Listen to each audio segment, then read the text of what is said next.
On June 12th, the United States government ordered a Silicon Valley company to cut off foreign nationals' access to its newest model, including its own employees. And the company had no way to check citizenship in real time. It didn't. So it shut the model off for everyone, worldwide, for 19 days. The first time in history a government took a commercial artificial intelligence model dark. And this isn't the scenario. This happened 2 months ago. This is the 14th episode of our series on AI 2027, and the first episode of Season 2. Before we say anything else, we have one piece of housekeeping. A naming convention. For 13 episodes, we talked about OpenBrain and DeepSeek, about Agent 1, Agent 2, Agent 3, and Agent 4. Because the scenario, written in April 2025, had to give some name to companies and models that didn't exist yet. Today, we don't need them. Everything we're going to talk about across the 5 episodes of this season has a real name, a real date, and a real price list. And that's a finding in itself. The scenario collapsed every American lab into one company. Reality spread it across 6. And on the other side, instead of one state collective, we have 4 competing Chinese companies that poach each other's people and undercut each other on price. So, from here on, we swap the scenario's rang number for the capability. Instead of Agent 2, we say a model that runs part of the research on its own. And the fictional names come up only when we're quoting what the scenario predicted. And the second piece of housekeeping. This season isn't a roundup of the latest news. It's an audit of our own series. We pulled 252 claims out of 13 episodes and held every one of them up against the state of the world today. 48 hold up, 66 are refuted or need correcting, 138 are forecasts for 2027 and beyond, not settled yet. So a quarter of the series needs fixing. Counted in airtime, more than that. Because those errors don't sit in one episode, they sit in sentences we repeated in every one of them. Today we're taking inventory. Who is actually in the lead in August 2026? The verdict on the whole season we're saving for episode 18. Let's start with the company from that shutdown, because its last 12 months show the pace best. Anthropic. November 2025. Claude Opus 4.5. February 5th. Claude. Opus 4.5/6. And here's the first correction of this episode. Across 7 episodes of Season 1, Opus 4.6 was our reference point, Anthropic's newest model. Today, it's 6 releases behind its own company's frontier. Let's count them. February 17th, Claude Sonnet 4.6. April 7th, the limited release of Mythos Preview. April 16th, Opus 4.7 received coldly. People complained about excessive refusals. May 28th, Opus 4.8. That's still the 4 family. On June 9th, Claude Fable 5 and Claude Mythos 5 come out at the same time. A new class, above Opus. June 30th, Claude Sonnet 5. July 24th, Claude Opus 5. That's the current flagship. 4 releases in the 5 family in under 2 months. And that's a change in the rhythm itself. The single big launch once a quarter is over. Fast iteration has started. Where does this Opus Find stand against the competition? According to Artificial Analysis, an independent service that compares models, it's number 1 today. Intelligence Index 63, Agentic Index 55, Claude Fable 5 62, GPT 5.6, Sol 61, Grok 4.6, just under 61. So 4 companies fit inside 2 points. Inside 2 points, and that matters more than who's first. And is the ladder inside a single company linear? Does newer mean stronger? It doesn't, and that's the nuance that dies in the headlines. Fable 5 still has the highest peak, the best score on humanity's last exam, and on the mirror code benchmark. Mythos 5 is the strongest in cybersecurity. Opus 5 is a different point on the price capability curve, half of Fable's input price. Anthropic itself writes that Opus 5 doesn't push the frontier on risky dual-use capabilities. So newer means cheaper at similar capability. Yes, and one more thing, because it comes back in episode 16, Opus 5 was deployed at the third safety level of Anthropic's internal policy, not the fourth, the AI research capability threshold, not crossed. That's the same threshold that, in the scenario, is crossed by the model running AI research without human oversight. The same one. And in August 2026, no lab anywhere in the world has declared it. Let's go back to the shutdown. Let's lay it out by date, because every step in it is more interesting than the one before. June 9th, Fable 5 and Mythos 5 launch. 3 days later, Amazon researchers find a jailbreak. You can get the model to point out vulnerabilities and demonstrate how to exploit them. And what happens? The United States government imposes immediate export controls. The condition: restrict access for foreign nationals. Not just customers, the company's own employees too. And the company has no way to check a user's citizenship in real time. It doesn't. So it does the one thing it can actually do technically. It suspends access for everyone. How long did that last? About 19 days. Sources put it at anywhere from 18 to 20. On June 26, Commerce Secretary Lotnick partially backs off. Mythos 5 comes back, but only for verified defenders of American critical infrastructure. On June 30th, the controls are lifted. On July 1st, it's back globally. What changed with that return? A new classifier that blocks that specific technique in over 99% of cases and routes borderline queries to an older model. Anthropic also proposed an industry framework for scoring how much a jailbreak like that actually weighs, how much capability it adds, how broadly it works, how easy it is to weaponize, how easy it is to discover. That sounds like a responsible reaction. And it was, but it has another side, and that has to be said in the same breath. For those 19 days, outside organizations couldn't fully evaluate Fable 5. The model refused some test prompts or rerouted them to a weaker predecessor. That's a single source, but the point is simple. The safeguard cut off not only the abuse, but the measurement. And on August 7th? On August 7th, and here it's the vendor itself talking, not an independent auditor, Anthropic admits it shipped Fable 5 with almost all biology queries blocked. After rewriting the classifier's constitution, it brought those refusals down by roughly 85%. So too broad first, then a correction. That's what calibration on a live subject looks like. And the most important question: what does this mean for the scenario? The scenario assumed the state walks into the labs in 2027 and walks in through the front door. Contracts, oversight, in the extreme version, a takeover. The state came in earlier, but through a side door, export control. Instrument wasn't a license for the model, it was a rule about who you're allowed to show it to. And it worked. It worked within a single day, and it covered the entire world. This is a finding about leverage, not about intent. To switch a model off today, you don't need a law about models. You need an export rule and a company that can't tell who's sitting on the other side of the interface. Second company, OpenAI. GPT 5.6, a limited preview on June 26th for government-vetted partners for 12 days. Public on July 9th, 3 variants, Lunar, Terra and Sol. And the prices? Sol, at launch, $5 per million input tokens. And on July 30th, OpenAI cuts Lunar's price by 80%.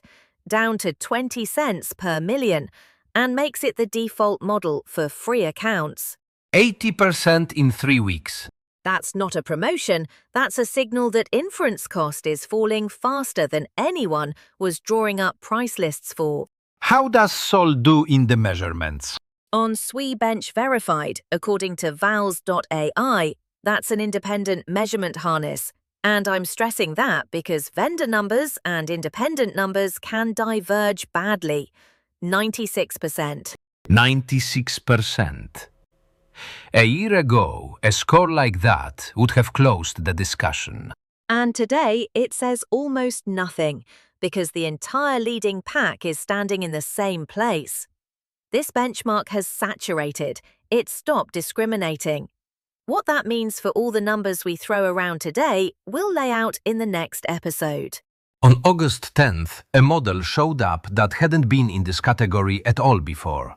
GPT 5.6 Cyber.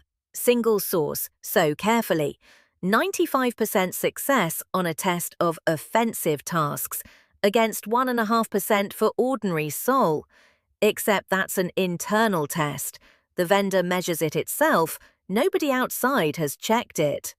And access? Access isn't for sale. There's a program called Daybreak Red, identity verification, legal attestations, hardware keys, continuous monitoring. The one hard fact out of all of it, the model found 2 previously unknown vulnerabilities in the Chrome browser engine with assigned numbers in the public database. And Astra? Astra is an announcement, not a release.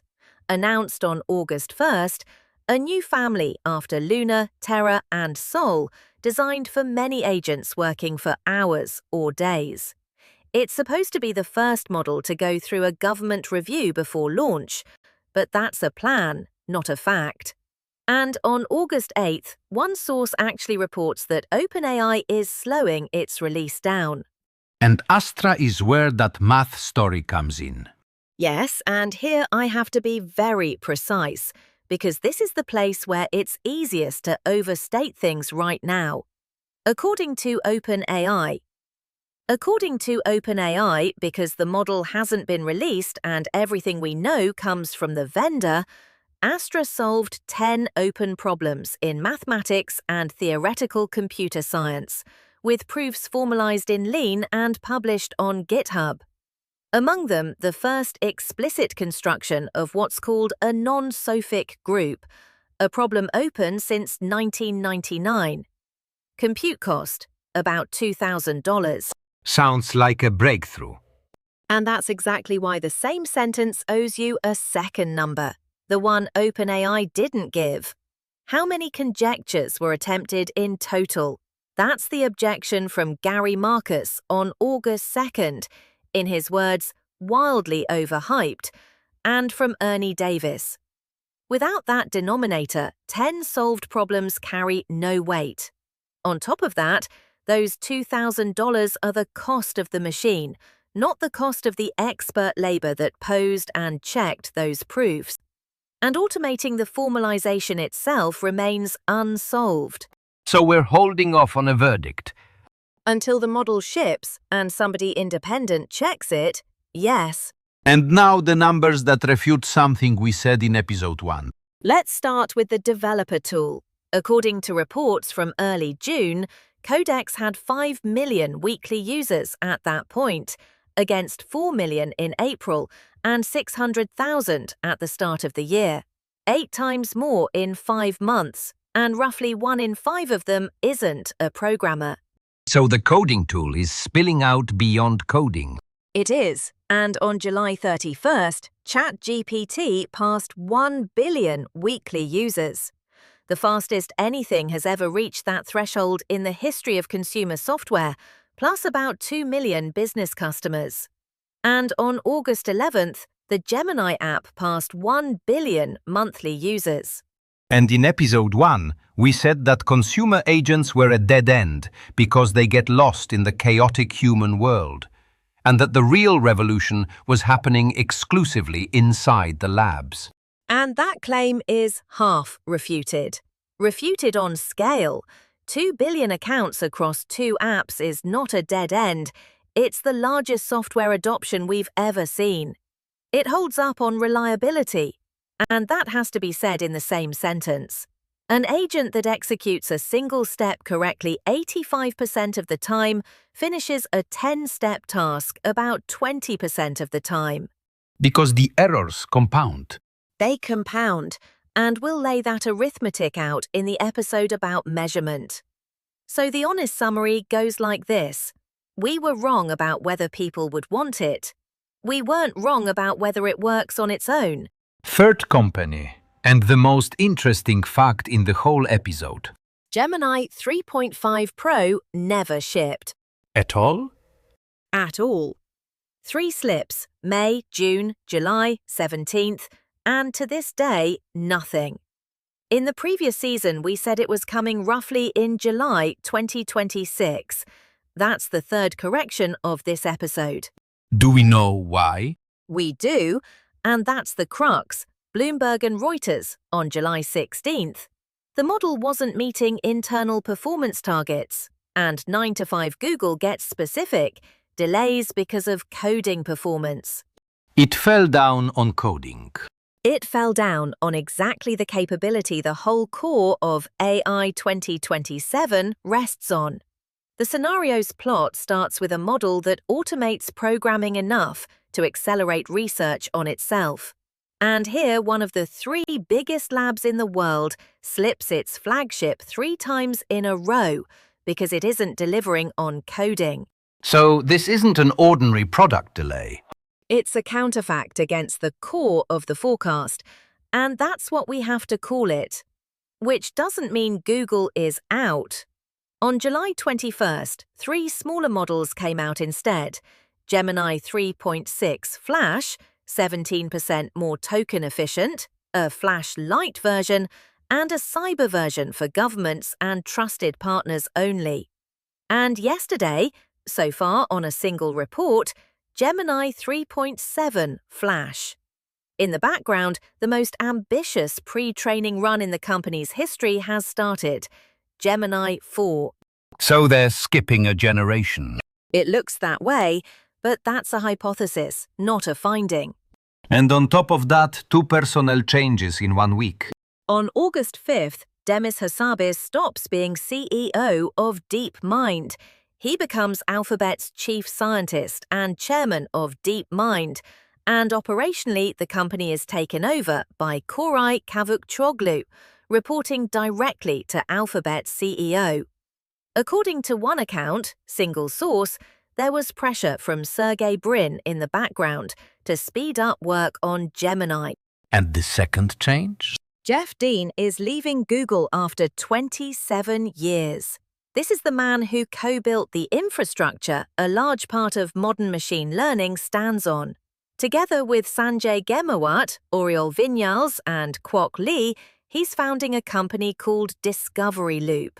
What's it supposed to work on?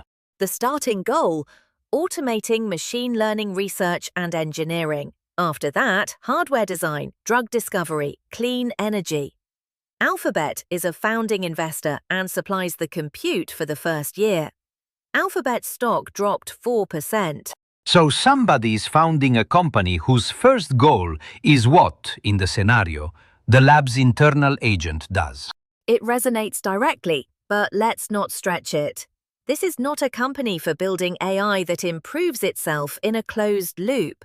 It's a company that wants to automate research and engineering, starting with machine learning and eventually across several fields at once. The difference matters. The scenario is about a loop closed inside one lab, and here the goal is broader and out in the open. Fourth player. And here what changed above all is who owns it. xAI no longer exists as a separate company. On February 2nd, SpaceX absorbed it. xAI valued at $250 billion, the combined entity at $1.25 trillion. So an AI lab is now part of a rocket company. Which went public on June 12th and pulled off the largest market debut in history. Over $85 billion in net proceeds. an offering valuation of $1.77 trillion.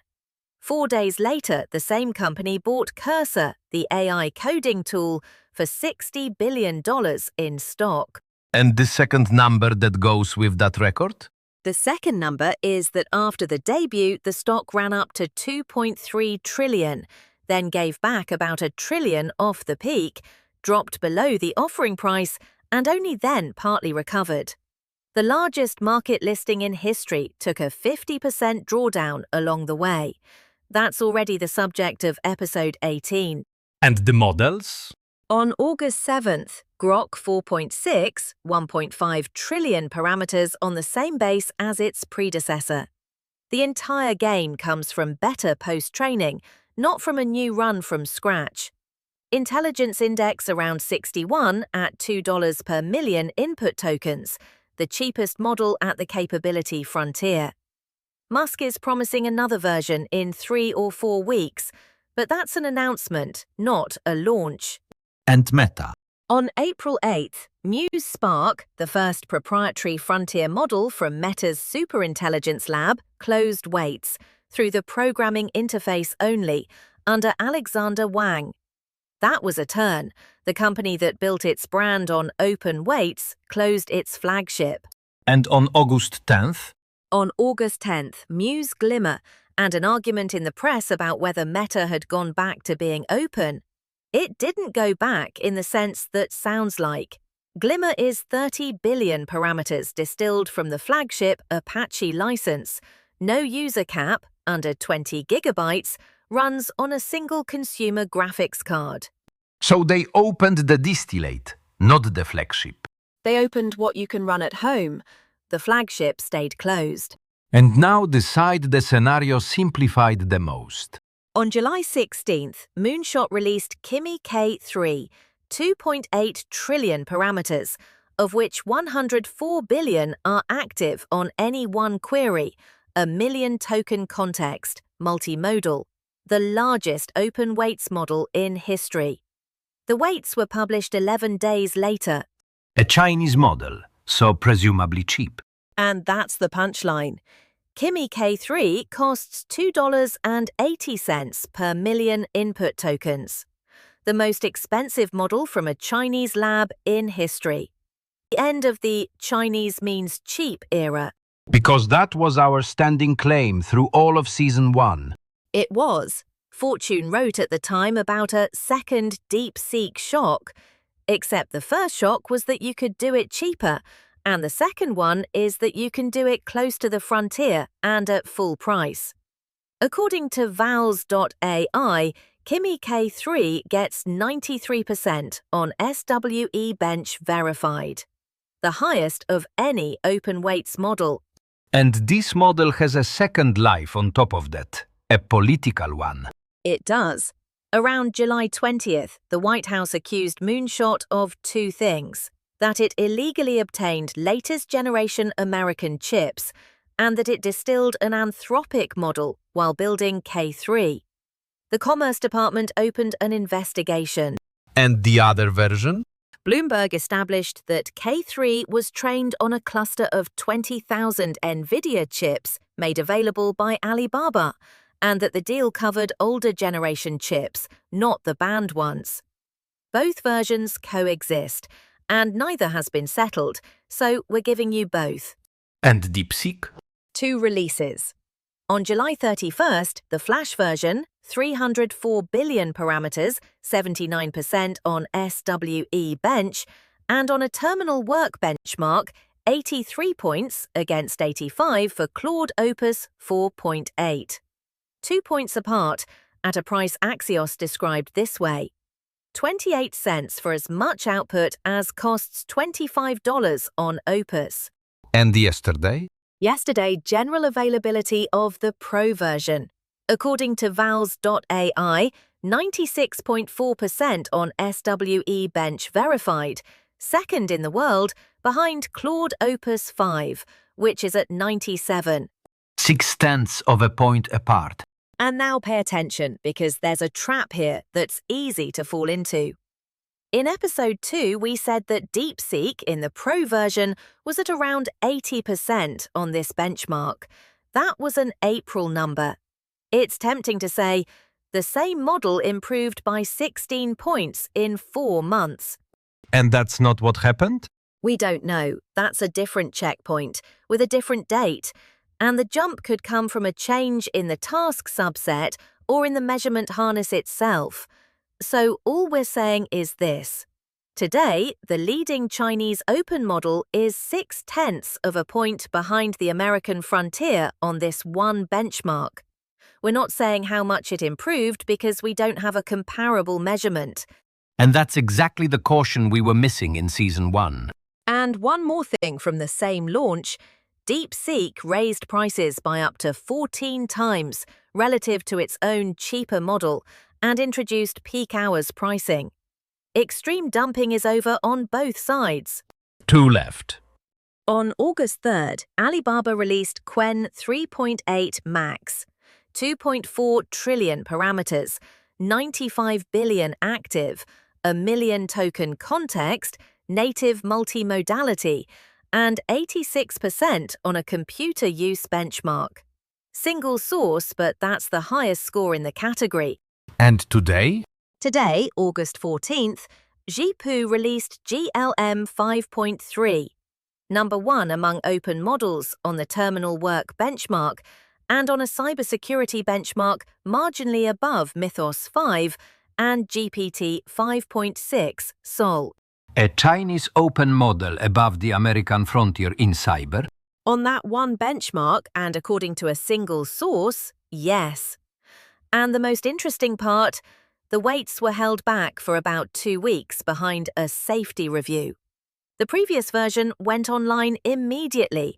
So a Chinese lab is holding back its own weights release. And on July 20th, the Financial Times wrote that China's Ministry of Commerce is considering export controls on Chinese models. The weights of the strongest ones, training data, chip designs. Status, under consideration, not in force. And that's a single source. Reuters that day was relaying the Financial Times, not confirming it independently. But the direction is the reverse of everything we said about China. The reverse. Through all of Season 1, China was for us the side that hands out openness because it has nothing to lose. Today, Beijing is restricting in both directions. Since January, it hasn't let in NVIDIA's best chips, despite valid American licenses. And since July, it's been considering whether to release its own models at all. So where does the Chinese frontier actually stand? According to Epoch AI, an independent research group, since 2023, Chinese models have been, on average, 7 months behind the American frontier. Minimum 4, maximum 14. And the sentence you have to say in full, every model that has stood at the capability frontier was built in the United States. Despite all those numbers you just gave. Despite, because those numbers are about individual benchmarks, and the frontier is something broader. But the gap is narrowing exactly where it hurts. The UK AI Security Institute measures that in cybersecurity, the distance from open models to the frontier has shrunk to 4 to 7 months, down from 6 to 10 across all of 2025. And one more number hardly anyone talks about. China accounts for 41% of downloads from Hugging Face today, the largest share of any single country. The head of that service said flatly in early August that China is winning the open model race because American labs build in silos. To close out the inventory, 3 sentences from 3 people who ran all of this. On July 25th, Sam Altman on a podcast. We are now, in the singularity. Did he mean that seriously? He said it as a description of an experience, not as a technical threshold. From the context, it's clear he's talking about what it feels like to be sitting inside it. But the sentence went out into the world on its own and got a rebuttal worth knowing.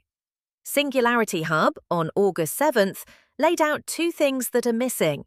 First, today's systems can't learn while they're running. Second, there is no single ladder that both humans and machines climb. And the conclusion? Machines aren't waking up. They're doing exactly what we built them to do, just extremely fast. Second voice. Demis Hassabis, July 14th, still as CEO of DeepMind. He calls for a global artificial intelligence watchdog under United States leadership, modeled on the American financial markets regulator, with the power to halt the entire industry. The head of a lab asking for an institution that can switch him off. Yes, and the third voice, Mark Zuckerberg, August 10th, a 14-page essay. His thesis, what's at stake isn't whether superintelligence arrives, it's who will be holding it. Meta's answer is, spread it wide so that nobody holds it alone. 3 answers to the same question. 3. One says we're already in it. The second says build a watchdog above us. The third says hand it out widely. None of them says it isn't happening. And that's our inventory as of August 14th. Instead of the scenarios 1 American company, 5 that we went through by name today, and several more in the background.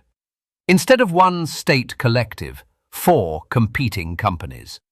4 releases in 1 model family in 2 months, and 2 billion people across 2 apps. Except that everything we just said about who's faster rests on measurements. And the most important of those measurements, the one the whole AI 2027 forecast stands on, stopped being published in May. And nobody noticed.